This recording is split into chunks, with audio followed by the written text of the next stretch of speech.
All right, we are digging with wisdom. We're digging for wisdom. My man Diggs is there. I'm the Wizard, and I know you hear this new theme music, Diggs. Hold on a second. Pop that up a little bit. You love this music, don't you?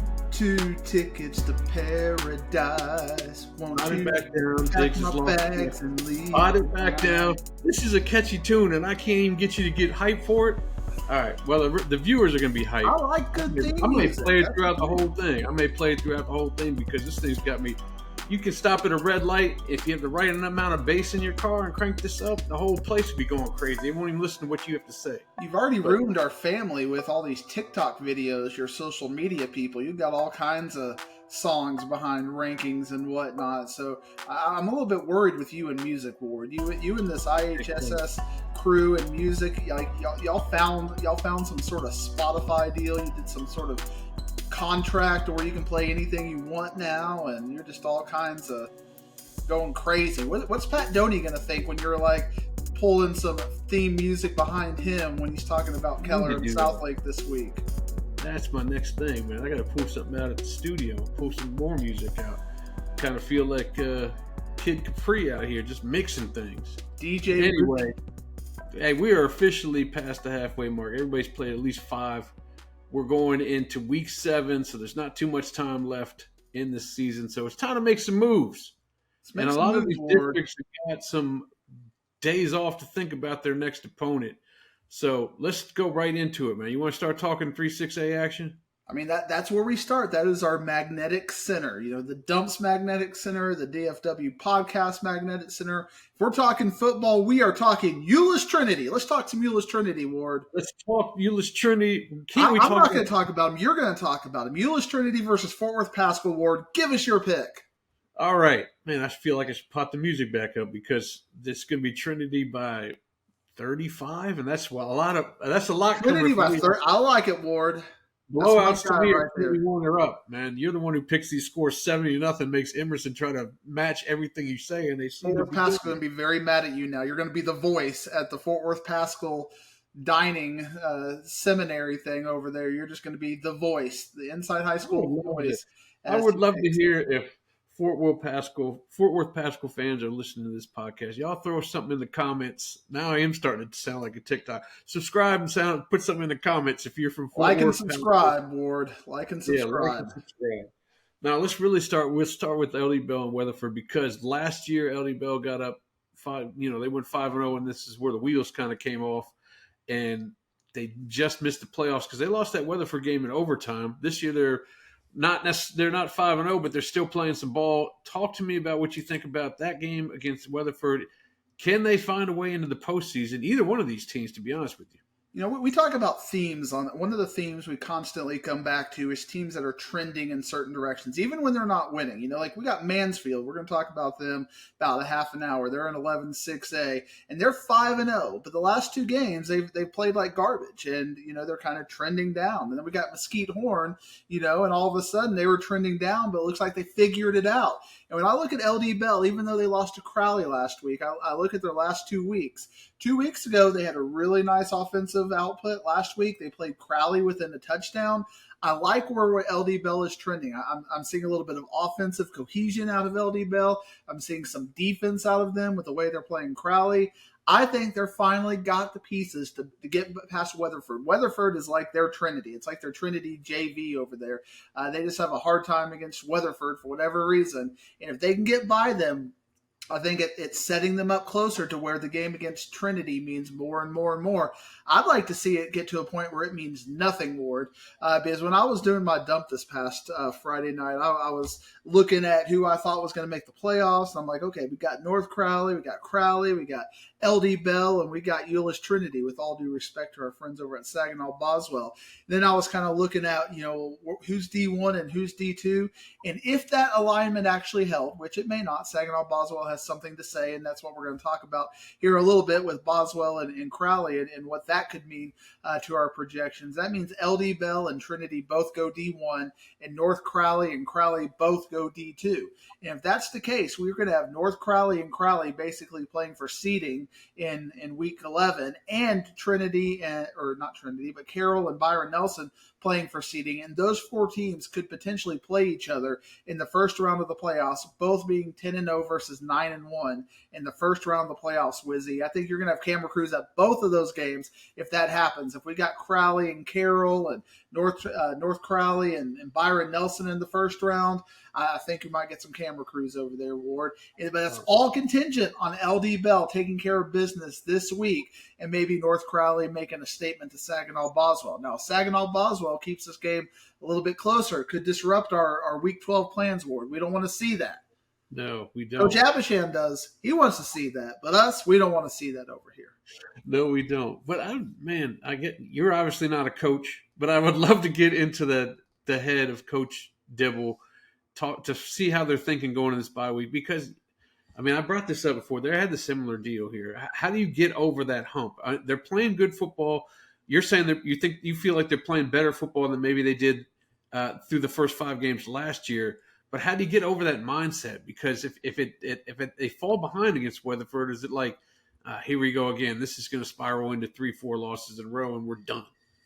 The thing I like about them is that they can rely on that defense. And, Weatherford's defense, we know what you're getting with them. LD Bell's going to get their 40 or 50 against Weatherford because Weatherford's defense is not very good.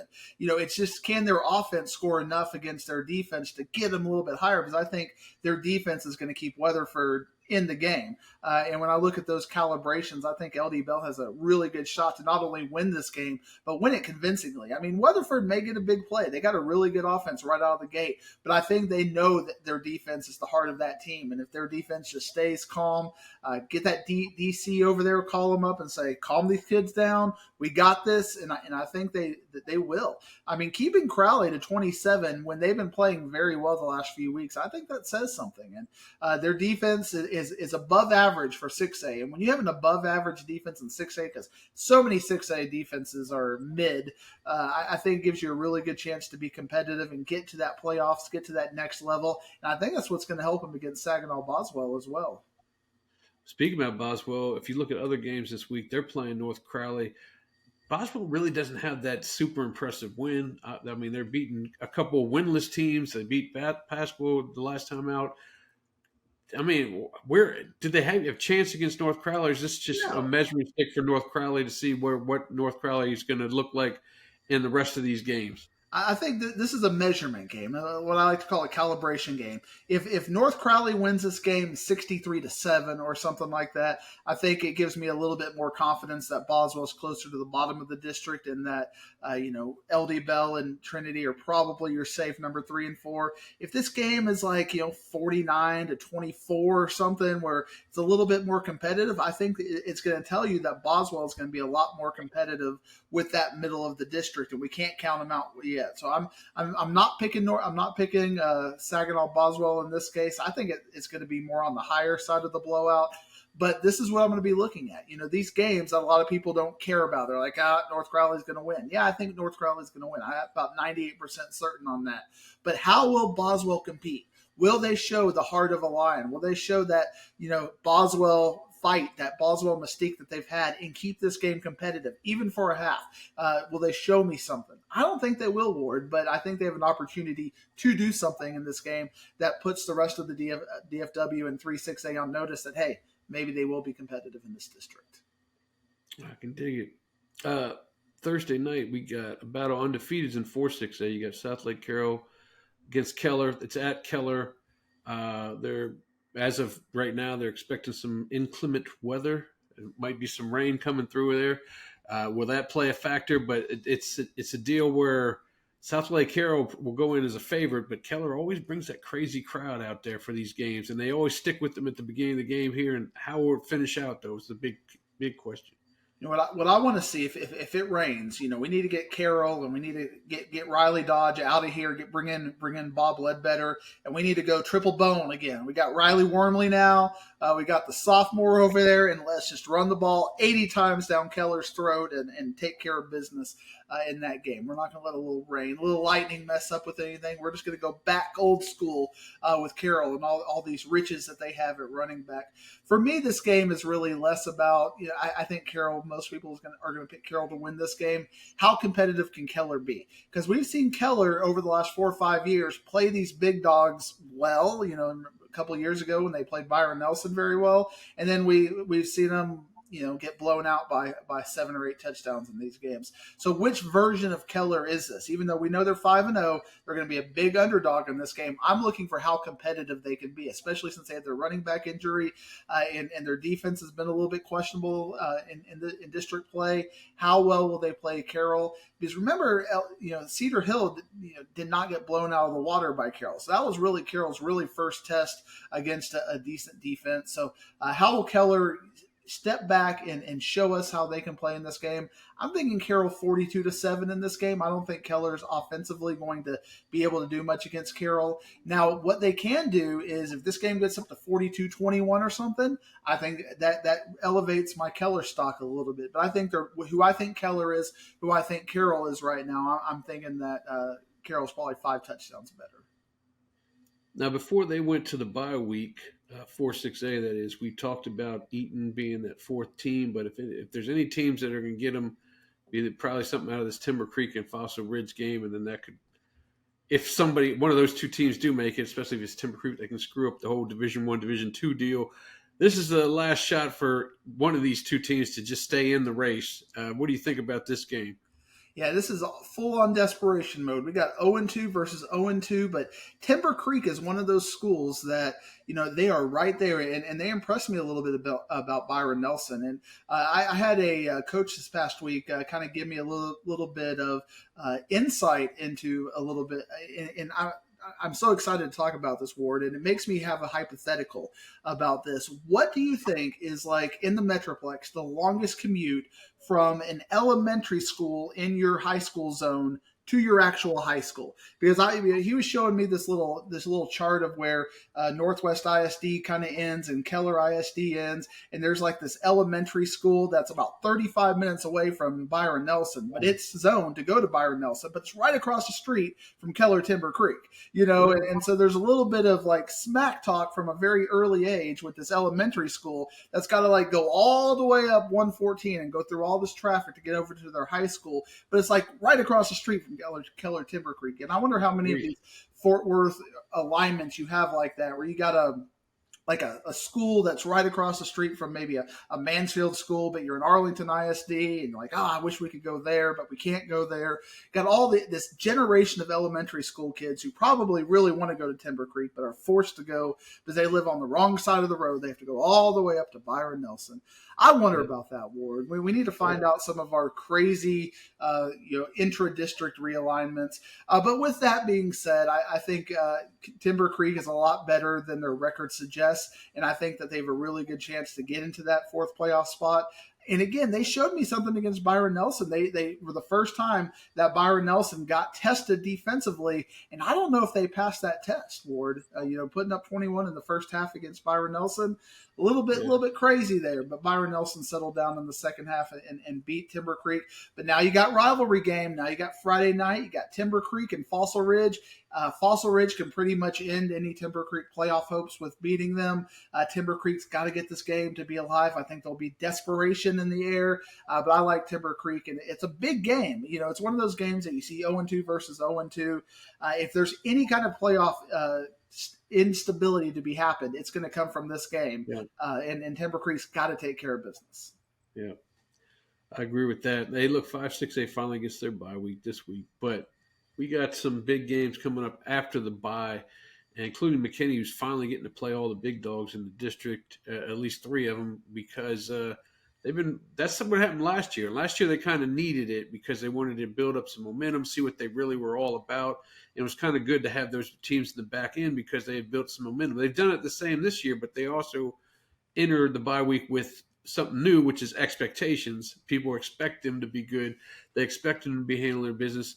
Maybe they're going to be healthy when they take on these Prosper Allen teams. I know Brian Jackson is back, but have we heard anything about Mekhi Frazier? I don't know. I How think healthy Frazier's are they back. I going to saw him in a He's press back block. too? I saw him not a Okay. press block, but I saw him in a box score a couple weeks ago. So They should be fully ready to play these teams, and it's big dog against big dog. If you want to be the top of this district, these are the ones they start off with Prosper, and then they got Allen, they got Geyer. What do we got? yeah, you have so many of these districts where it's the opposite. Like Frisco ISD, when we talk about 6-5A here in a little bit, all those big games are done. Reedy, Lone Star, Wakeland, they've all played each other. And, we're coming up in 7-6A, where we're probably having our last meaningful game this week when we're talking about Berkner and Highland Park. Everybody's played each other. This in 5-6A, we have 6 of the 7 big games in this district still have yet to be played. The only game that's been played of any sort of meaning has been Denton, Geyer, and Prosper. Those other 4 teams, they are all going to play each other over these last 4 weeks, and it is going to be very, very fun football. And, Allen, we were kind of talking about this over the past week when you're trying to be Houston ward on me, trying to tell me what's happening with North Shore and CE King and how North Shore just beat CE King. So you think North Shore is going to beat Allen by 90 or whatever, like that 92-12 game we saw with Hawkins and Beckville this past week. And I'm like, Allen's getting better, Ward. Allen is peaking at the right time, and they're peaking right before this schedule gets, it's going to get them ready. And now you're kind of looking over at 6-6A, and Allen's looking at Lewisville all of a sudden like, I think we can beat that version of Lewisville right now. Yeah. We're about to play some three strong teams. I think Allen has to like where they're at. I think McKinney has to like where they're at. Prosper, there's still a lot of questions about their depth. Denton, Geyer, I think they're still trying to figure out some things. Yeah. But getting to have these games at the last three of the 4 weeks, and you're going to have 6 of these 7 big games, it's going to be fun football. And I think you're going to have to dedicate a whole camera crew to 5-6A every week coming on out. You're taking the week off, Ward, but after that, it is the 5-6A Inside High School Sports. Brought to you by, we'll have HEB sponsored. They're new out there. We'll have, all kinds of sponsorships out there. We're just going to have the 5-6A show, Ward. Make it happen, my friend. Let's call on them to throw us some money. I appreciate that. Hey, you talked about the version of Lewisville, but let's talk about the version of Coppell we're seeing now. Man, was that a beating of what against Lewisville? And now they're heading into a trap game against Marcus. I mean, they can't be too high, because, Marcus is still fighting for a playoff spot too. They came off of an emotional win over there at the Mound Showdown, and they're battling each other. But, man, the way Coppell was playing, and they just did not let up. By the way, I feel bad for any kids, any babies over in the Coppell area that may have a diaper rash or something, because Coppell fans take all the baby powder and throw it all over the place. They must have sold out every CVS and Walgreens over there. So those little babies are going to just have to suffer, I guess.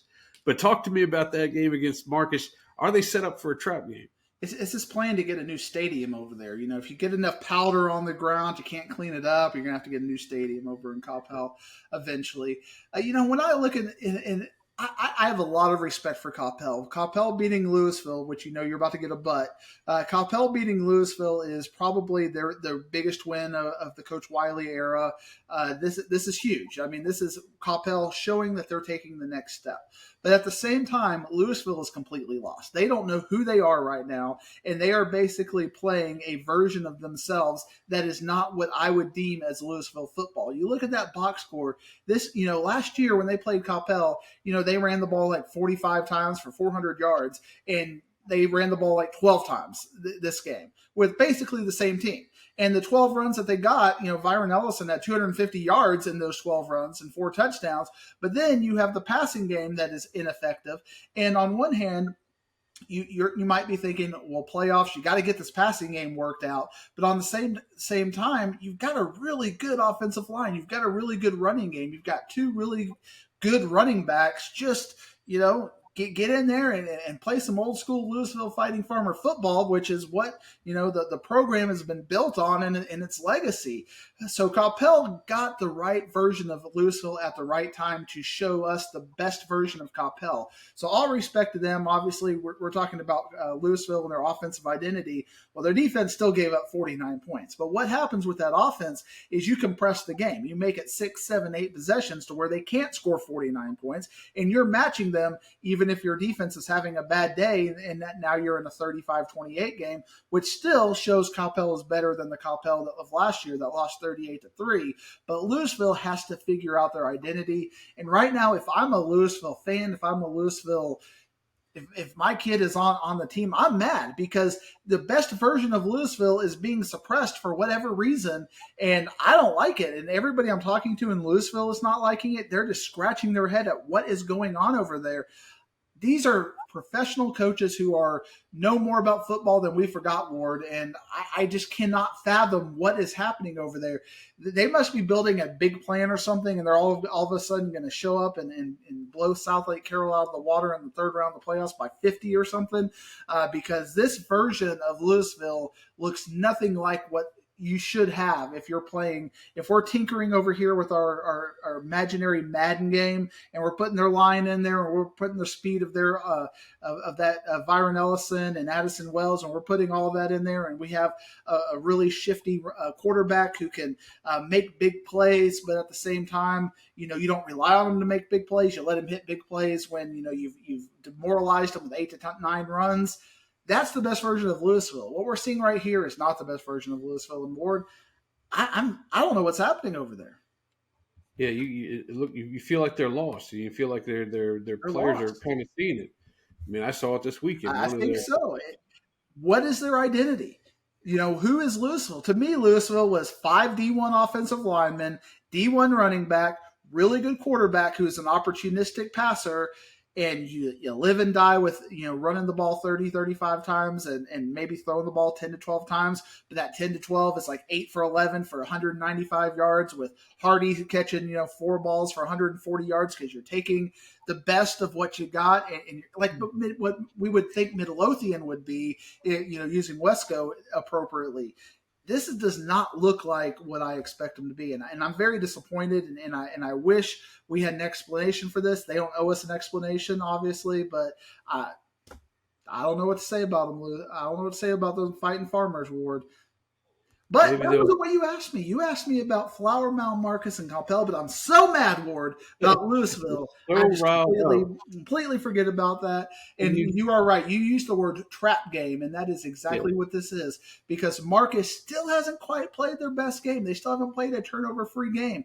And they have the offensive prowess, because we saw with Coppell and Saxe, 44-41, that Coppell's defense is questionable at times.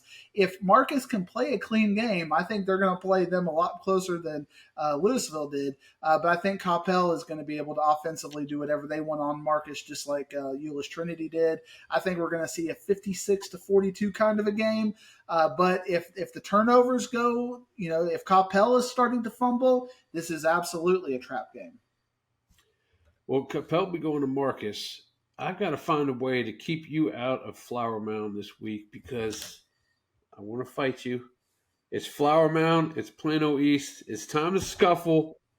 It's time to murk you, as a friend of mine would say, because I can't have you coming in here and beating my Jags. And I don't think it's going to happen. I think my Jags are going to stand strong. What do you think? Fortunately, you're coming to my house. I'm not coming to your house. I came to your house last year. You're coming to my house this year.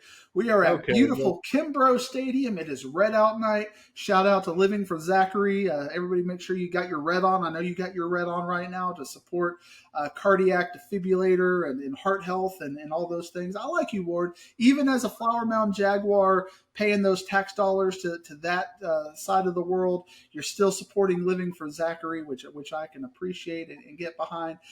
This is a game where I keep throwing my flowers over to Flower Mound and how well coached they are. And right now they are basically playing with a MASH unit over there. They've kind of quit going with the running. They've quit running the ball because Jake Watson can't run the ball for whatever health reasons. He's there, but he's good enough to be able to go back out there. And now we got Yale Erdman, who, they're putting him at quarterback when they want to have a run pass option. He was throwing the ball last week. He got 2 of their 3 touchdowns. He's running the ball. So again, this is what Flower Mound does, is they make the best of the pieces that they've got. And even when it's a little bit fragile and even when it's a little bit light, they're finding ways. And right now they are finding ways. Whereas you got Plano East, who's got beat up by Hebron this past week. But again, with Plano East, I said they needed to get 2 turnovers, and they gave them 3. So you gotta quit with the turnovers. I think if Plano East can get back and play that clean game I've been begging for, they can beat Flower Mound by 1 point. So right here, I am going to pick it: Plano East over Flower Mound by 1 point, 35-34. Let's make it 36-35. We're going for 2. 36-35, Plano East wins. Ain't nobody around here in these parts believe what you're saying right now. You're just talking talk. Right now, to be honest with you, you're talking about the mass unit. I equivalent Flower Mound to a car that the check engine light just came on. It's going to get you from A to B, but it's going to be some rough sledding because you're not quite sure what you got and what the problem is.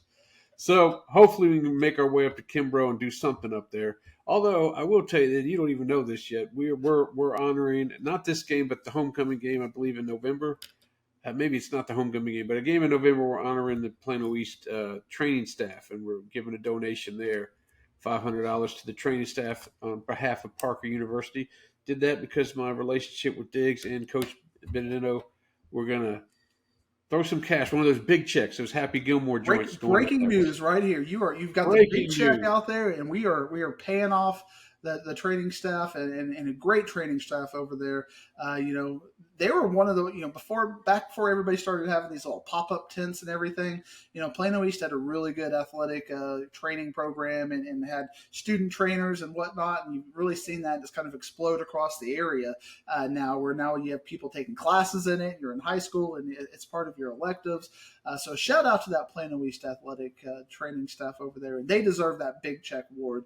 You're smart for once. There we go. But you're not smart for living in Flower Mound, because right here in Parker, Texas, is the home of the winners of the DFW death match. Plano East over Flower Mound, 36-35. Whoever wins this game, the other one doesn't show up the next time. Actually, that's probably the punishment for the other guy. He's got to do it all by himself. But anyway, hey, was it an emotional scene out there at Hebron for the breakout of the new stadium there? It was. I mean, the pictures I saw afterward, a lot of coaches were coming back who were connected with Hebron, and the Brazel tree is a big tree, going back even with Lewisville and state championships, and so many coaches have come from Hebron and from what Coach Brazel does. So it was very emotional, and the fans were packed. You had the new stadium lit up in the blue. So it was a tough sledding. It was homecoming. We got the 45-minute halftime, which made me a little bit mad because they started the homecoming ceremonies at 0:00. Ward, nobody cares about the Hebron band. You can put them on afterward. If you're going to be doing homecoming ceremonies, put on the band afterwards, Ward. That's my rant. But it was a very emotional thing. And part of me was happy to see that, for the Hebron alumni and coaching staff. But I'm a Plano East guy, so I didn't like that very much. All right. Well, what you did like is Plano East wasn't the loser of the Plano ISD round robin. Plano was, and Plano's got Hebron now after they went ahead and took both of those L's from the other Plano schools. What do you think is going to happen in that one? Same thing with Plano. They're continually making mistakes. I think if and Hebron's going to make the mistakes. Hebron made the 2 mistakes to Plano East. Plano East just ended up making 5 to Hebron to give them the +3 advantage with 4th down conversions that went awry and fake punts that went awry. And Plano East did get a kickoff return for a touchdown, did get a blocked punt for a touchdown, or almost for a touchdown, but it set up a touchdown. So Hebron's going to make those mistakes. Can Plano now take advantage of those mistakes? They gave the game away against Plano West. I think, Team A versus Team B, Hebron is a couple scores better. But at the same time, when I'm watching these district scores run in, every week somebody is playing a head-scratcher game. And, Hebron very well could be that team coming down from this emotional letdown against a Plano team who is now in complete desperation mode. 0-2, lost to Plano East, and they lost to Plano West. And last year they beat Hebron. So, there's a little bit of, to me, this is one of those games that I think Hebron is the favorite, but if I'm watching scores coming in on Friday night and I'm seeing Plano ahead, I'm not surprised at all. Well, let's move on to 7-6A. What I would be surprised about if you told me that Berkner's going to beat Highland Park, because Berkner is your darling, but it doesn't happen at Highland Park. They don't lose at home. We talked about this before week 1. This is the game I'll be at for its entirety. So I'm interested if I can get a good parking space, which I'll be there early enough to do it. It's going to be interesting because not only maybe they're surprising themselves by being top of the district and doing the things they're doing there, but boy, would they really shock the world if they went into Highland Park and beat them Skies. You know who was my darling before Berkner? It was Lewisville, and they failed me. So now I need Berkner to go and right the wrongs. And I swear, if we go back 4 or 5 years, I probably predicted 7 teams, to beat Highland Park in Highland Park. Like this is it. This is it. Like Rockwall a couple of years ago. Rockwall, they're going to be the team. It's going to go to Highland Park and beat Highland Park. It doesn't happen. And when Lone Star did it, I don't think I picked them to do it. So I just. It shows you I know nothing about Highland Park football and the heart of that team.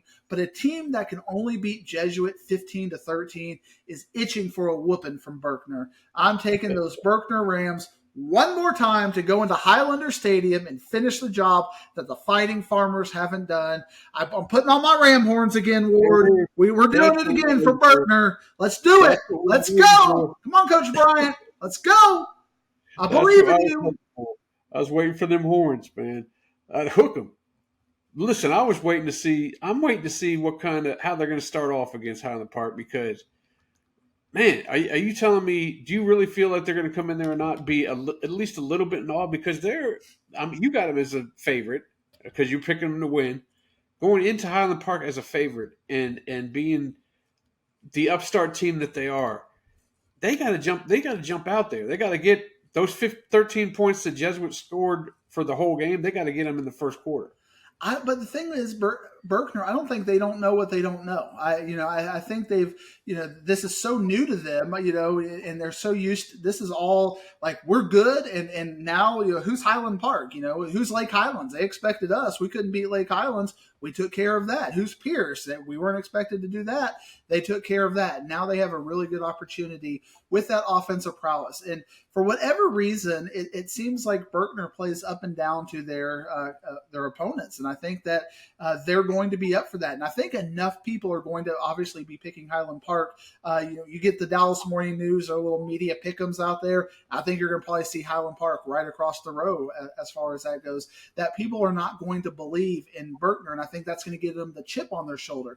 And what I think we're seeing right now is Berkner is kind of saving a little bit. Like Damian Crow did nothing for 5 games, and then all of a sudden against Lake Highlands, they let him out. And I think we're going to see him let him out again against Highland Park. And I think that's going to be the offensive answer that they're not going to be able to have a defensive answer against. And I think Berkner might win this going away. I'm thinking 35-21, but it might require you, as you said, to get up 14-0 in the first half, first quarter to get that confidence. But I'm feeling good about this one, Ward, which means I'm going to lose again. I picked Lewisville by 21 to go into Highland Park here earlier this year. Apparently you are, because you're not only picking Berkner to win, you got them winning on the road by 14, going away. 14. I mean, man, those days when you throw all them chips in, man, you push them all in. They're all in there. And what was our talk last week, Ward, about Lewisville and Coppell? It was just how bad Lewisville was going to beat them. Was it going to be the 38-3, or was it going to be this 35-28, and then Coppell wins by 3 touchdowns? So I'm sure Highland Park staff and fans are just laughing at me right now, saying, "What does that Diggs guy know? He doesn't know anything about this," and they might be right. No, we don't. What we're hoping we're right about is because all year we've been talking about, well, we already got these 4 playoff spots figured out with Jesuit, Highland Park, Lake Highlands, and Berkner. But Pierce and Richardson got something to say. They want to stay in this battle here, and they play each other. Is this an elimination game for one of them? I mean, what I'm interested in this game, it seems like every year, it has happened in 7-6A in the past. It's kind of happening with Frisco right now, is you have this team who, is getting a little bit of momentum, and now they're in a rivalry game, and all of a sudden, can Richardson pull the upset over Richardson Pierce? Richardson's sitting here at 3-2. They're 2-1 in district. They haven't really had to play the big dogs yet. They have one big dog that they lost to, but they're looking at 2 wins over the lower tier teams. Can they take that next step? I don't think either team is going to make the playoffs, so I don't think it's much of an elimination game. But if all of a sudden, if Richardson can beat Pierce, now they're going to have a crack at Jesuit. Now they're going to have a crack at Lake Highlands, and they're going to have a crack for just one upset. And if they get one upset after beating Pierce, maybe they can slide into the 4th playoff spot. I don't think it can happen, but every year, Ward, you see something like this. So it's kind of with LD Bell last year. LD Bell kind of got in there late, and Crowley got in there late. We weren't thinking much about Crowley, and all of a sudden they got that one win, and all of a sudden now they're in the playoffs, and they beat a Euless Trinity, and they're looking good. So this is a game I'm kind of looking at in that same vein. I'm not expecting Richardson to beat Richardson Pierce, but Richardson Pierce might be down on themselves. They kind of know that they're not going to make the playoffs. You got Richardson. They got a new coach over there, new energy. This is a rivalry game, the Battle of Eagle Mustang Stadium. You could see something special here, Ward. I'm not going to predict it, but you might. You just might. Yeah, you know what? And if Pierce does win, I mean, even if they don't win, I mean, if they do win, I feel like the coaches over there are just, and the players are just kicking themselves about that Jesuit. They're going to keep thinking about that Jesuit game where they thought they had it going for that 2-point conversion and then that game-winning field goal. It's going to be brutal if it goes down to the end of the season and Jesuit gets in by a game, which is trending that way. Man, it's hard to sleep the whole off season.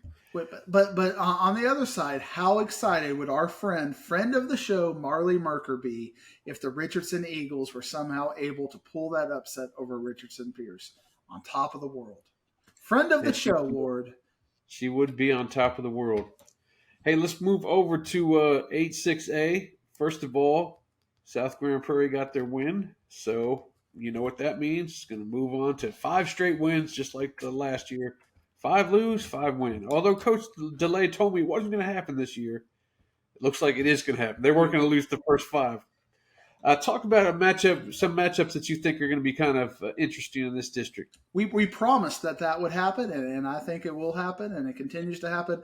The big game for me is Arlington Bowie versus Arlington. We got to figure out what Arlington Bowie is and what Arlington is.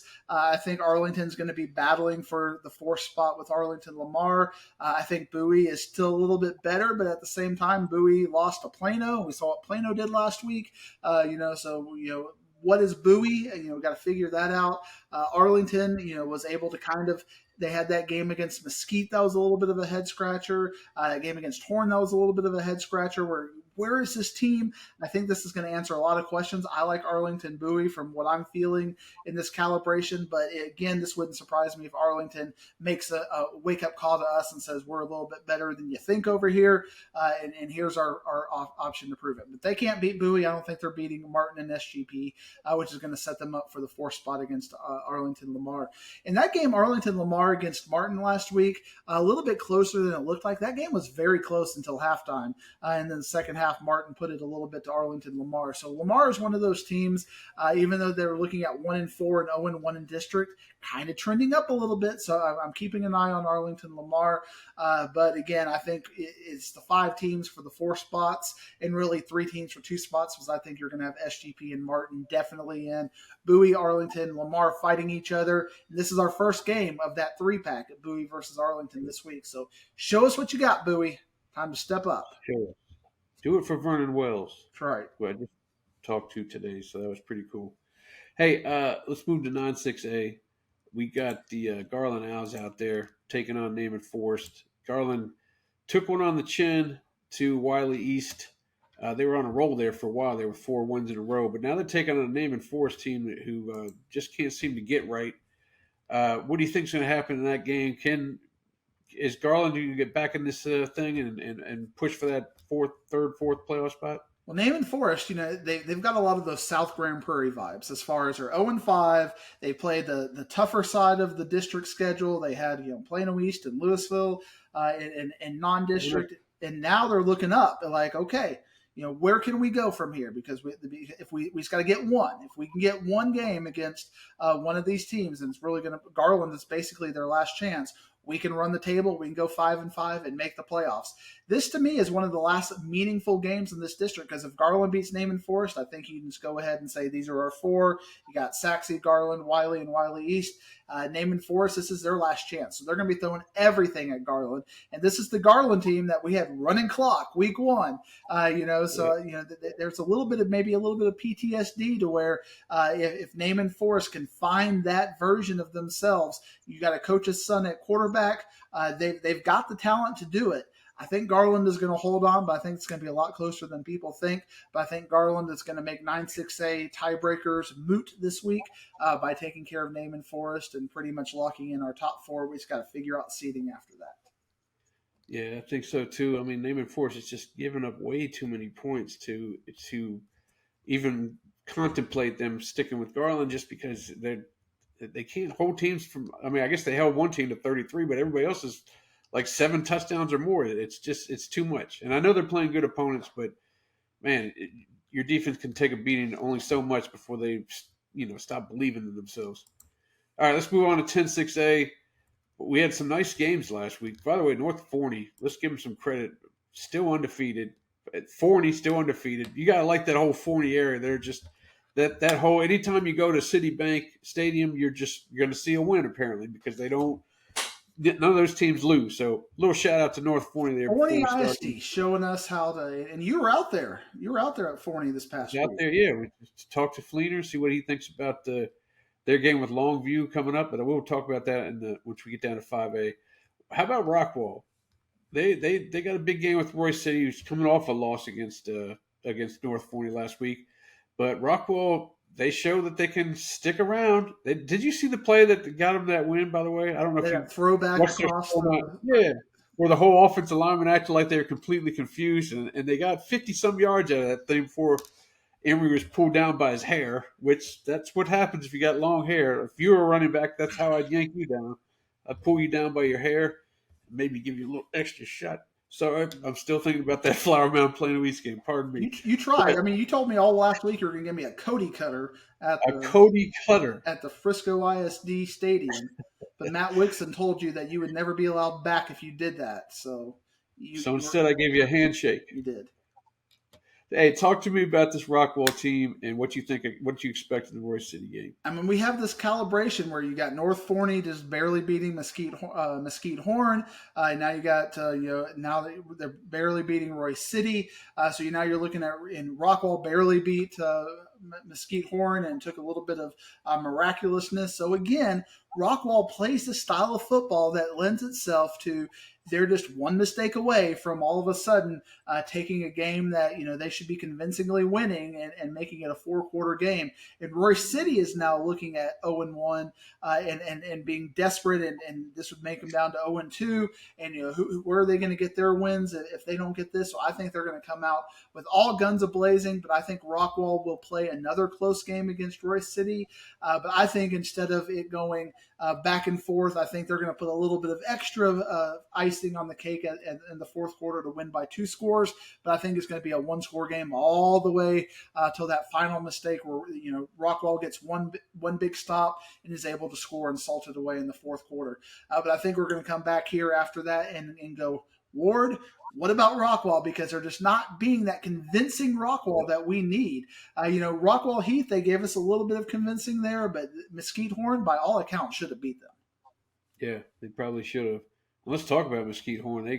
They're coming up next, and they got Mesquite. And what's happened over there at Horn is they are now sitting in this hole that they've dug for themselves. And the good thing I like is Courtney Allen carries a big shovel, so they can be in this hole.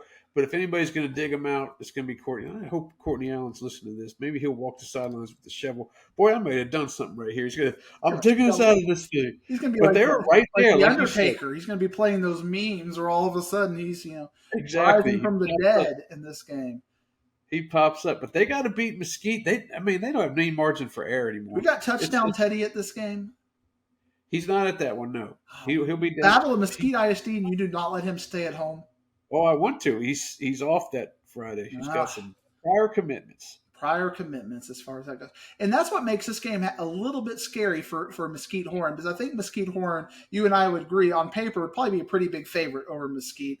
I think they might have figured something out against Rockwall this past week. But now you got a rivalry. I mean, you got Mesquite versus Mesquite Horn, both 0-2, both a little bit desperate, and maybe Mesquite Horn starts to feel a little bit good about themselves now that they've showed that they can be competitive with a team like Rockwall.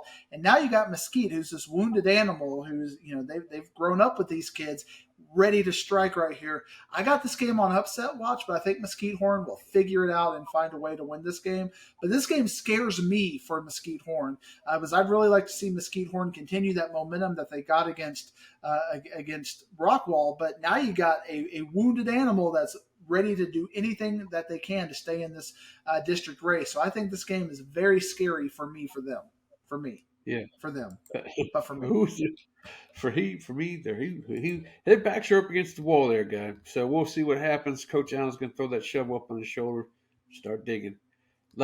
Tyler Legacy was a team that you talked about in the campfire as being the last team to make it. They started off rough, but they have a chance to pull off an upset here against Rockwall Heath. Will that happen? One thing I would be, I need to do some research onward. I need to do some mathematical calibrations, because when you have these 17 districts and you get 2 weeks to prepare for a game, like Legacy has now had 2 weeks to prepare for this Rockwall Heath game. After getting that we beat Mesquite by 20. We're feeling good about ourselves. Now we've got 2 weeks to prepare for Rockwall Heath, and this is our really good chance to make a statement. How does that 2 weeks of preparation to get healthy handle when you had Rockwall Heath, who's been playing for, they played 6 games already. They got to wait for their bye week.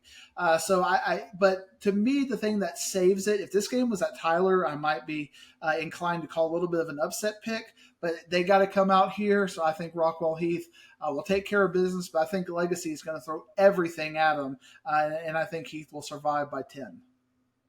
There you go. Hey, let's move on to 11-6A. They're coming off their bye as well. Last chance for them Longhorns to make a shot at the playoffs. They got to beat Mansfield at home.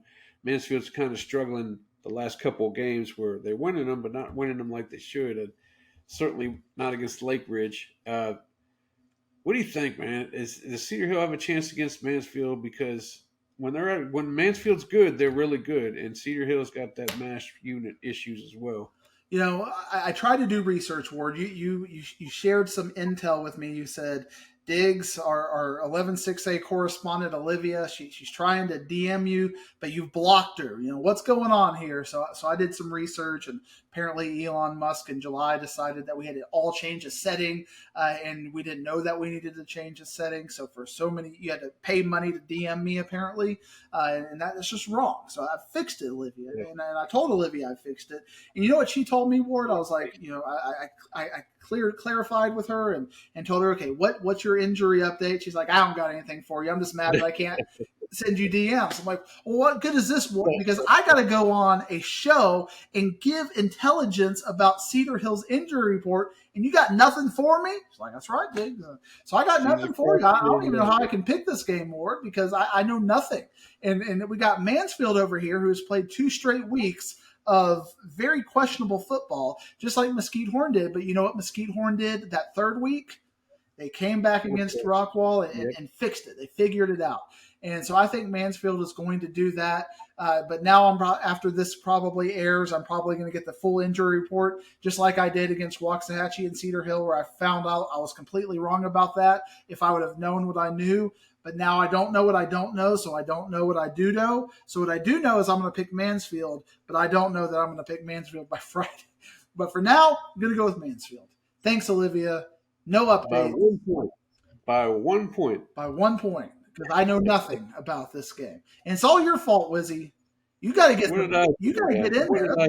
You got to connect with Coach Ward and get like those injury updates, like they do with the NFL. You got to get a whole chart. I tried once. I need it went on doubtfuls and all this kind of stuff with They tried once and went on deaf ears. So I figured I wouldn't try it again. I would give it a rest. And that Olivia Moore, she is a crafty young woman, but that's how she works it. She's good like that. How about the Duncanville Panthers going down to Wax? And, I talked to Colin Simmons because we ran a story on him last week. This is just my insight. I don't feel like he's having much fun right now, to be honest with you. Nobody's running his way. He's playing a half. He wanted to get 40 sacks. He'll be lucky to get 4. I mean, because nobody's going his way. And, it's starting to get, I guess you can call it the meaty part of the schedule, but I still think that's a three to 5 touchdown game. That's my limit. You're probably going to go God knows how much. But tell me what's going to happen down there at Lumpkin Stadium. I think Waxahachie and DeSoto was a back and forth sort of game, and I think this is going to highlight the difference between Duncanville and DeSoto. I think Duncanville is going to go out there and beat them 49-0, 49-7, take care of business, whereas DeSoto played with their food and let them stick around and had all sorts of penalties and whatnot. I'm sorry, Colin, if you're a fan of the DFW podcast, I'm sorry you're not having fun right now. I'm sorry beating everybody in district 76-0 and not letting anybody score against your team is not very fun right now. I'm sorry the Wizard feels that you're just not emotionally complete right now. So I feel for you, Colin. I'm sorry that you're going to go and get a huge NIL deal coming up and play NFL football. But right now, everybody's running left when you're trying to go right. Sorry. That sounds sarcastic to me. Sorry. But listen, he'll have fun for 6 games in November and December. I know that much. And 1 game in October when that, or maybe it's November. I haven't seen the schedule when that DeSoto game takes place. I don't care how many times they run any which way. He's going to have fun with that one. Will he get 10 sacks that game? He's going to have to if he's going to get to 40. Talk to me about this Skyline Lake Ridge game. Now, you have it on the run sheet. I think it's because you think this is going to prove that Skyline's maybe on the come-uppance for the next couple of years, and because they've beaten Legacy, but that doesn't mean much to you. It's whether they can take down Lake Ridge to tell you if they're going to be on the come up for the next couple of years or what. I think they are going to beat Lake Ridge, which to me, all of a sudden now, if Skylines beat the 2 Mansfield schools, all of it, and now you got Mansfield who's playing a little bit iffy and Cedar Hill a little bit questionable. Could we see? And I think it's not likely, but it's not unlikely. Could we see Skyline find a way into that 4th spot? Because right now, if Mansfield is who we think they are, and not really, if they're playing having some questions, you got Cedar Hill with a MASH unit out there. If Skyline can, maybe beat Lake Ridge by 10, 14 points, as we saw what Mansfield and Lake Ridge did, and how all of a sudden that game was a much compressed version of the game. You can't rule out Skyline for that 4th playoff spot. And that would definitely send DeSoto down to D2, because then and that would also send Waxahachie down to D2, because Skyline and Duncanville would then be your 2 biggest schools. So this is one of those games, kind of like we talked about with Richardson High School, that, out of nowhere, all of a sudden a team gets that 1 win, starts to piece things together. They're mathematically in there. Maybe we see Skyline climb up the ladder. I think they're better than we think. I don't think they're quite 4th seed good, but I think they're better than Lake Ridge good. So I'm going to take them. But I wanted to talk about them just because I think that they might even beat Cedar Hill. I mean, I think you might see them progress up the ladder a little bit. So I'm interested in this one. How about that? Well, they definitely be better than I thought, because just you mentioning the fact that they might make a playoff spot is totally blowing my mind right now. You are blowing just my a mind. hypothetical. Just a hypothetical. All right. Well, that hypothetical has set me back a few But let steps. me tell you, I mean, if you want an objective view of things, because I know you like an objective view, I'm looking at the computer poll right now. Mansfield would be a 12-point favorite over Skyline if they played today. That's a turnover, a special teams play. I mean, 12 points gets flipped real quickly when you got momentum against you. And Mansfield, over the last couple of weeks, has been trending down. Skyline's trending up. You just never know. But all it takes is Mansfield blowing out Cedar Hill this week, and they should put a lot of those questions to rest. We'll take a look at the scores this week, and then we'll decide if you're a madman or not next week. I've pretty much already made that decision, but we'll let the public decide whether you're a crazy person or not. Hey, let's move down to 5A. My man James Harris, off the bench. He'll be out there shooting this week. He's going up to Denton Ryan to shoot him against Burleson Centennial. Had to put him on the bench for a while, but he's back. He's hungry. He's ready to shoot some sweet highlights. Hopefully that crazy Centennial offense doesn't get him too confused. And they're taking on Denton Ryan, who their head coach took to Twitter this week. He's not happy with the negativity that's been thrown his way. It may have been from you. I don't know who he's talking about. Could be me. Who knows? I like Coach Hennigan, but he's not happy with some of the negativity. But we got to figure this out, man. I know they're a young team, but if they want to get in the postseason, they got to show us something against Centennial. Correct? I have no idea what he's talking about. I'm hashtag still Ryan, right? I mean, that's what I've been talking about for a while. Hashtag still negative. And I'm so happy to hear that James is going to the Alito versus South Hills game to give us detailed analysis of those South Hill Scorpions as they look to pull the biggest upset in the history of high school football over Alito. I like your foresight. I like how you're getting James back in there to make Alito mad because he would never go to an Alito versus South Hills game unless he expected South Hills to beat Alito, and that is the 3-5A of all the 3-5A games picked. You picked that game for James. I love your Moxie Ward. Let's go! Taking those South Hill Scorpions over Alito by 48. This is where the madman comments come from. You're a crazy man, unless you must have got to my schedule. Is South Hills the team that they got accused of bullying? I can't even remember back in the day. It was one of those teams. So. It might have been. All right.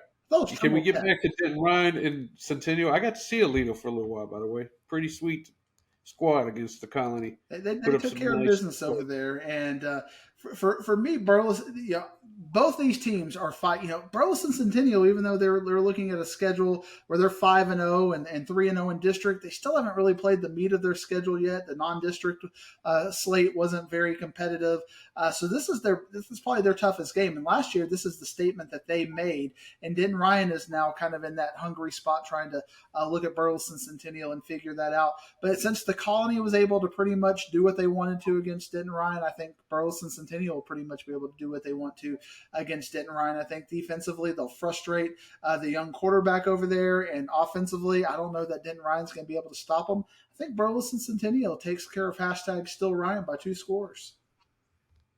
You're negative. I don't like your negativity.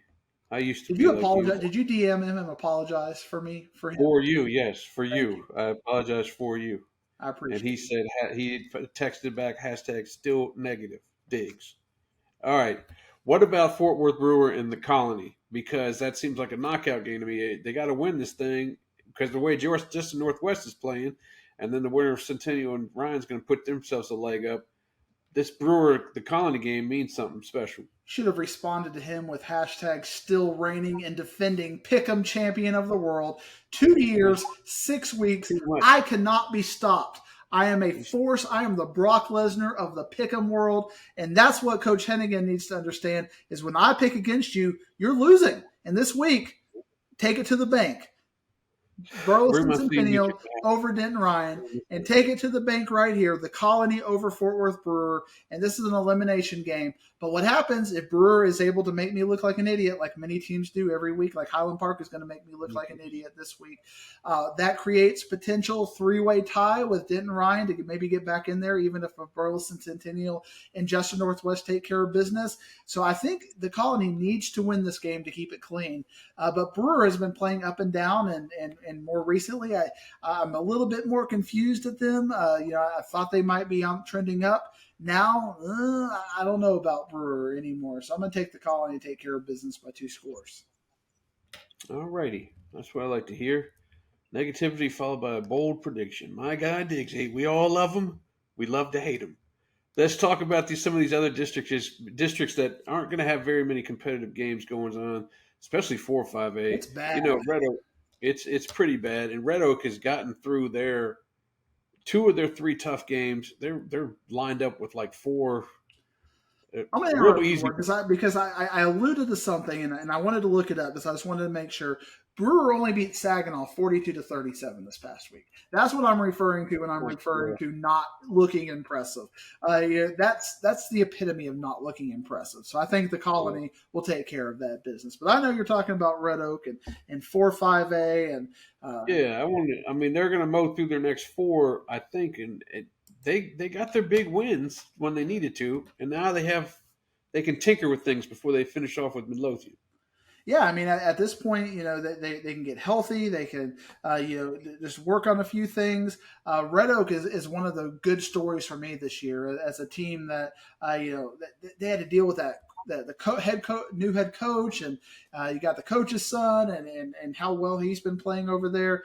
I really like Red Oak. I'm enjoying watching them play football, and they're winning close games. That's something you don't see in first year coaches. Is you always see that those close games tend to go the other way. Red Oak is winning those games. They're showing a lot of heart. They're showing a lot of fire, and they're a fun team to watch. They're not going to be a fun team to watch the next 3 weeks, though, because they're going to be, as you said, plowing through the rest of this district, waiting for Midlothian. And I think that's going to be a fun Red Oak Midlothian game, which could be for a share of the district title. If things go like I think it's going to go, it could be for a 3-way championship, as I think Lake Belton's a little bit better than Midlothian right now. So if Midlothian beat Red Oak, you might have a 3-way tie all at 7-1 in this district. Whew. Tie-breaking magic going on. Moving on to 5-5A, they didn't get much going on in that district this week either. You weren't too impressed. I don't want to interrupt you, Ward, because I want to talk about the bigger point of this. Because if you have a 3-way tie for first place in the district, that means whoever loses the 3-way tie is going to be third place and having to play a road game in the first round of the playoffs against either Justin Northwest, Burleson Centennial, or maybe Denton Ryan. So, I mean, we're talking about the points could be the difference between playing a very winnable first round game and going on the road and being an underdog. So that's crazy how one game can completely change things around in a 3-way tie. So that's something to keep an eye on. You know, I just throw it out there like, oh, this might happen, but that is a real situation with real playoff, you know, intangibles that could change a lot of people's fates in one game right there. Yeah, and those Red Oak wins, one was overtime, one they scratched out by 3. So if Midlothian happens to win by 10 against them or something like that, all of a sudden Red Oak's in some dire straits if they're going by points over there. All right, can we talk about 5-5A, or are you going to interrupt me again? I'll interrupt you as long as I want to interrupt you, Ward. I wish I could pull you down by your hair right now, but I'm not going to do it. You weren't happy with the Timberview win over Birdville. You thought it should be more. It takes a lot to please you. They won by 19. Not good enough for you. You know, and it's the fact that they played so sloppy in that first half with penalties and turnovers that really disappoint me in that. And that's not going to work in Region 2 in the playoffs. They got to get that cleaned up. But if you want to get that cleaned up, better to do it in district play. But Timberview, it kind of my trend line on them is a little bit down now because they showed me that they could play down to their competition and play with their food in such a way, kind of like DeSoto has done, to where they're letting teams that they should be beating by 49-56 beat them in this first half. So I'm a little bit nervous about Timberview. I know you've picked Timberview for the last 2 years to win the state title, so I know you have to be a little bit disappointed about this too, Ward. I'm not disappointed, and the reason being, you can't. A team that's so much better than most of the district, it's hard for them to get up every single game. They probably didn't get up for Birdville.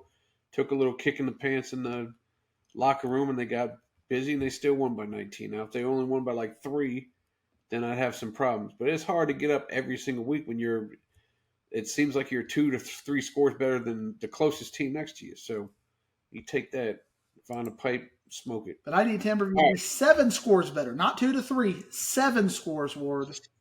Then Molina, yes, you're right.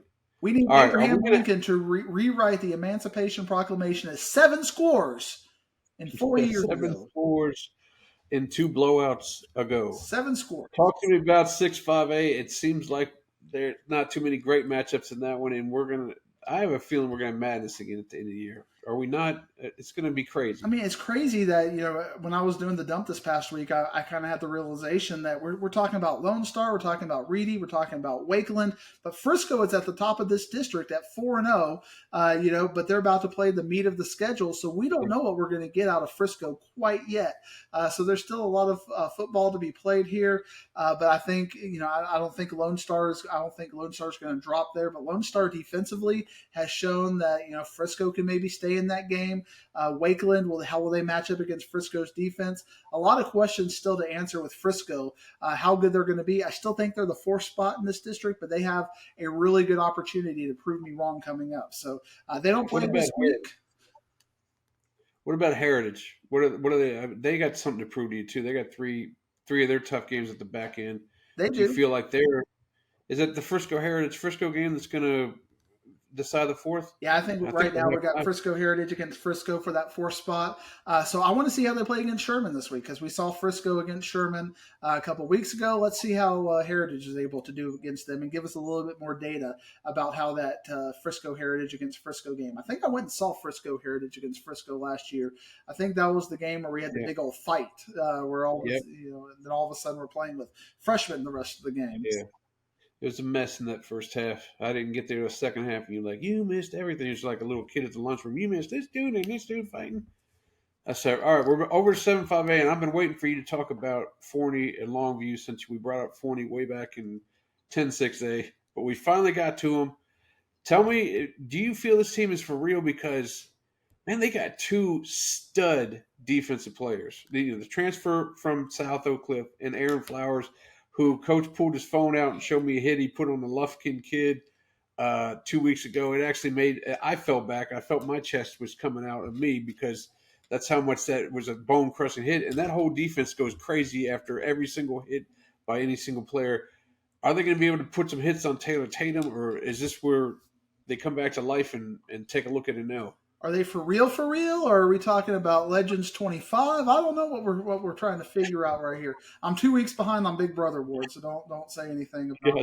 about all that. I just finished a double eviction from a couple of weeks ago. That lets you know where I'm at as far as Big Brother goes. But are they for real? Yes. Are they Longview good? I don't think they're quite up to Longview good yet. Well, I just don't. Like you said, they're not Longview good. I just don't want to hear you say Longview by 21. I want to hear this game being, and you're going to say it because I can tell in Longview your by eyes. You are really 21. pulling your hair Yeah. down again. Dang. I just have to think that Longview, I don't think it'll be easy. It'll probably be a 28-7 sort of a game, but I think Forney, and they get this game at home, so that's going to be a benefit. You talked about Citibank, the home of winners, and leave it to Forney to end up being the team to ruin Citibank's partnership with them. But Longview, they live for this, and I think Longview showed against a dangerous Lancaster team that they're still going to be able to take care of business.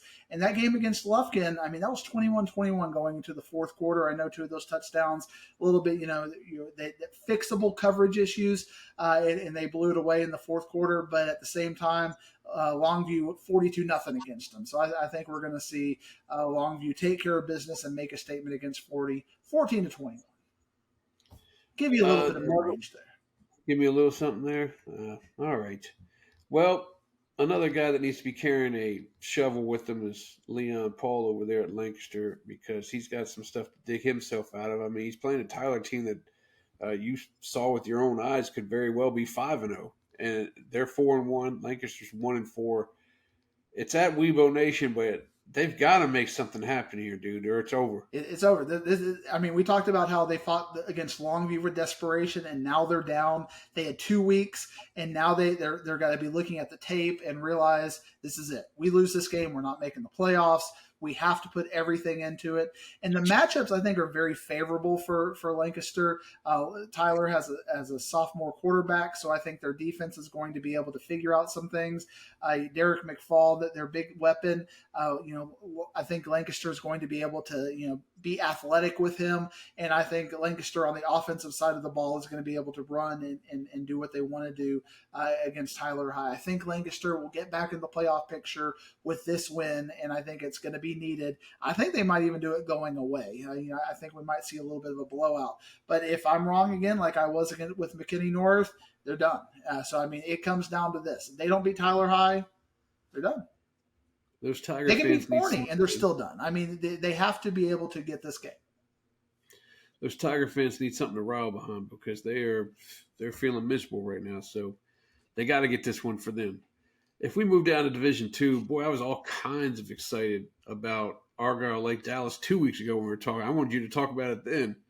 I lost some of my excitement after that Lake Dallas Frisco Memorial game. That'll also spring you into some Memorial talk. But Lake Dallas, they still have weapons on offense. It's the defense that was letting up some stuff, and Argyle is still a young team. So tell me how you feel this game will come out, and then just catapult that into Frisco Memorial talk. Yeah, I mean, I think Argyle is going to beat the heck out of Lake Dallas. I think Lake Dallas got exposed as kind of a paper 6-0 against a Frisco Memorial team that is surging. They're an 0-6 team that they showed us a little bit of something against Argyle. But they had to score late against Argyle, but when they scored late against Argyle after Argyle beat Montgomery 62-0, your Houston school over there, it showed me that they've got a lot of fight and their offensive weapons are getting on the up end, and now you got Lake Dallas. They showed that for 48 minutes against Lake Dallas. I think Argyle is going to win this game, probably 42-14, something like that. I think they're going to have a convincing win. I'm excited about Frisco Memorial, though. They're an 0-6 team that is getting better each and every week, and now that they're going to have Frisco Emerson, they're going to probably take one more loss there. But just like, they're going to be our poor man South Grand Prairie, they're going to go 0-7 and then win 3 straight and make it to the playoffs. I am on the Frisco Memorial wagon right now. Even though they're 0-7, I think they are the 4th place team we have been looking for in 3-5A Ward. We've been begging somebody to step up and take that 4th spot for us. And now at 0-7, I'm feeling good about, they're going to lose to Emerson this week. I'm feeling good about Frisco Memorial at 0-7 being my team. How about that? And that was about the wildest statement I ever did here. 0-7 are my team. Get me motivated. Oh, all right. What's going to happen in 4-5A Division 2? Because Wyatt lost to Arlington Heights, which I told you was going to be the 3-4 game, but now they play Northside. And by the way, I don't even know if it's a 3-4 game because Arlington Heights could beat Grapevine the way Grapevine played. I don't even know what Grapevine's got going on over there. I think they may be about it. They were in your rankings for a while there. I saw this week they're not, but they may have been paper ranked as well. But get back to the thing at hand. Wyatt's been struggling without Cade Barrett at quarterback, and they're taking on Northside. Could they find their way out of the playoffs with the bad effort against the Stevers? This is the biggest game for Wyatt because they've already got the buffer win over Southwest. They get the buffer win over Northside. They're probably in. They can maybe get Cade Barrett back in a couple of weeks, and we'll see what they can do. But clearly, the game against Arlington Heights was a little bit closer than the score, but they made mental mistakes. It was kind of like that Cedar Hill Waxahachie game. You had a pick 6 to turn things over, late in the second half. The punt returns and special teams play. So I feel like Wyatt, if they had their full complement of weapons, could be competitive against Arlington Heights, but they got to clean it up. And Northside is going to be a well-coached team. Coach Turner does great things over at Northside. So if they play a messy game against Northside, I think they have a really good chance to be done and not even make the playoffs. So I'm very worried about Wyatt with this game because they're a bit beat up, they're a bit bruised, and Northside is going to play, give us everything. And in fact, I went and saw Northside against Wyatt last year. That was my game of the week this week last year. And Wyatt took care of business, but Northside threw everything at them. They just didn't have the GoDaddies to compete with them. I think they're going to eke out a slight win here. I think it's going to be an ugly 14-7 kind of a game, but Wyatt's got to have this one or they are done. And I agree with you. I think Arlington Heights is going to beat Grapevine the way we're seeing Grapevine play right now. That was what I was about ready to ask you, but you answered it without me asking. I know what you're thinking, Ward. You read my mind. Now tell me by the time that this is posted that the Rangers are up 2-0 on the Rays. Oh yeah, that would be telling the future right there. By the way, you gotta love it when the Rangers get that sweet 2 p.m. on a weekday spot for all their games. That tells you the respect those boys got out there. All right, 5-5A Division 2 game of the week on Thursday. It's Midlothian Heritage against Summit. I personally think Summit's going to pull it off. I think they're going to pull back on the turnovers that has plagued poor Demarius Bird. 9 touchdowns, you get excited. Then you look over to the other column and see 8 picks. You don't get so excited anymore. But I think they're gonna get over that hump and go down to Midlothian Heritage and beat them. But I'm certainly not going to throw a crazy score at you like you're probably going to give me right now. No, go ahead. I think it's going to be a hard-fought game, but I think Summit's going to have to win a 31-28 sort of a game, maybe even a 28-27 sort of a game with a blocked extra point or something. Midlothian Heritage has shown a lot of consistency.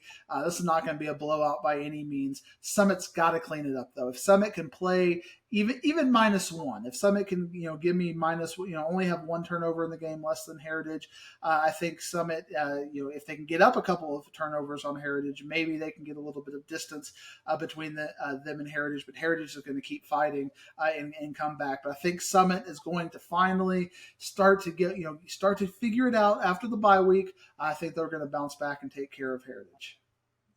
This is probably going to be the best game on the menu. Definitely on Thursday, but maybe overall on the weekend, it's probably going to be one of the better games of the weekend. So if you have a chance and don't mind a little bit of weather, that might be the one to go to. If not, there's another game on Thursday in this district, Everman against Arlington Seguin. Seguin has proven they can win against the big dogs. I know it happened in week 1, but if they want to make a playoff spot, they got to prove it again here. They got to beat Everman at Wildman Stadium. Everman's going to be a dangerous animal right now. They got taken to the woodshed by Ennis and a lot of mistakes, and now they've had 2 weeks to clean that up. This game is on upset watch for me because if Everman plays one more game like that, they've gone from being a top-ranked team to potentially not making the playoffs, because then they're going to have to win a couple that they were unexpected to win to get back over that loss against Ennis and Seguin. Even if they ended up beating Heritage and Summit, would it even be enough at that point? They'd have to hope for some other things. So this is a big game for Everman, but I think they're going to take care of business and bounce back. Everman is a very well-coached squad, even back into Coach Keeling days. I mean, you'd always see Everman, they're well-coached. So the fact that they had one of those head-scratching games, I don't think they're going to have 2 in a row. And as long as they don't have a head-scratching game, I think they're going to come back against Seguin. Okay, 6-5A Division II, interesting game in that district with Woodrow Wilson taking on Seagoville. Both got some very impressive records. Seagoville's got that running back, Daniel Manning, doing things. Woodrow Wilson's got the Plano East coach coming down there with John Fish taking over. Talk about this game because it seems like an interesting matchup to me. Everything's about Plano East, isn't it? We always talk about Coach Benedetto and the great job that he did over there. And all of a sudden, we got the Woodrow Wilson volleyball coach came over to Plano East, and great things are happening there. We are just, when you put Woodrow Wilson together with Plano East, you have a festival of excellence. And I expect Plano East to help Woodrow Wilson overcome Seagoville this week. I don't know how they were related to this game at this point, but somehow it's going to happen. That is just the Plano East mystique. Seagoville, in seriousness though, Seagoville has had a couple of head-scratching games. I mean, I think about the Pinkston game and Hillcrest. I mean, that was a game that went 48 minutes. I thought Seagoville should have taken care of Hillcrest. They were down at halftime. They were able to come back in the second half. Woodrow Wilson, at the level they're playing right now, should beat Seagoville pretty convincingly. I think Woodrow Wilson, Seagoville has the talent to compete, but they haven't had the execution to compete quite yet, whereas Woodrow Wilson has been just completely laying it on teams. I mean, they're beating teams the way South Oak Cliff is beating teams once district started. I think Woodrow Wilson wins this game by 21-28. We also got Sock and Kimball playing. Kimball has been a nice surprise, not a surprise team, but they've been really rallying behind Bam Harrison, and that is a heck of a squad. Of course, they're going to run into a team that's just, heads and tails above almost everybody in this district. How do you think they will? What would it take to impress you in this game from the Knights side of things? That's really what I'm looking for with Kimball, is how competitive they can be. Can they score? Can they score against the first team? Or is it going to look like their other scores where it's 63-3 or whatnot? Because South Oak Cliff is certainly good enough to do that to Kimball, but will they? Or will Kimball kind of show that they're progressing to the next level? I think they will a little bit. I think we're going to see double digits. If Kimball gives me 10. And it's not garbage time 10. It's a regular 10, and it's a 60-10 sort of game. I think we're growing. So because who's scoring against South Oak Cliff's defense in this district? Nobody thus far. So if Kimball can get me a touchdown, I'm seeing growth. Get him a tutty. He wants a tutty. All right, let's move on to our last one, 7-5A Division II. Terrell has started off with no wins in the district. They have played some quality squads, and they're going up against the Denison team that had some trouble with Greenville, but they did end up pulling away. I mean, they gave up points against Greenville. They scored plenty of points, so they didn't have too terribly much trouble. What do you think about Denison and Terrell at we've got Terrell penciled in there, but they have started off 0-2, so they got some digging to do as well. Yeah, but they're digging for wisdom. But I think everything's going to slow down a lot, and everything's going to get a lot smaller now that you're out of Melissa and Lovejoy. Denison has shown me that they have the potential to make this game a little bit more reasonable, but they haven't quite had the execution yet. So I think Terrell is going to give us that kind of bounce back win over Denison this week. And then Randy Jackson's squad, Greenville's taking on Crandall.